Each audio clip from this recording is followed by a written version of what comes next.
కుడి చెయ్యి పైన ఎడమ చెయ్యి కింద పెట్టుకొని మీరు ఒక 21 గుంజీలు తీయండి.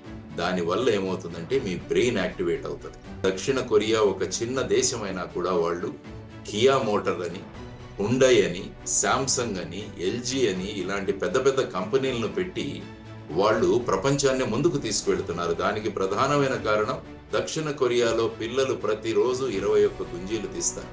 రోజు 100 నుంచి 1 వరకు కౌంట్ చేయండి. అప్పుడు ఏమైతుందంటే మీ రైట్ బ్రెయిన్ యాక్టివేట్ అవుతుంది. మూడవది, వీలైతే రోజు ఒక సుడోకు సాల్వ్ చేయండి. అది కూడా మీ బ్రెయిన్ ని బ్రహ్మాండంగా యాక్టివేట్ చేస్తుంది. నాలుగవది, మామూలుగా ప్రతి పేపర్లో కూడా చిన్న చిన్న పజిల్స్ వస్తాయి.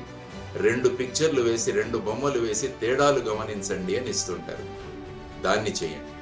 కాబట్టి ఈ 4 విషయాలు మీరు చేయగలిగితే ఏమవుతుందంటే మీ బ్రెయిన్ బ్రహ్మాండంగా పనిచేస్తుంది. కాబట్టి ఈ సెలవుల రోజుల్లో దీన్ని మొదలు పెట్టండి. తరువాత కాలంలో కూడా మీకు కూడా ఇది ఒక రిలీఫ్ లాగా తయారవుతుంది. So you all should be right brain activated children అని నేను ఆశిస్తున్నాను.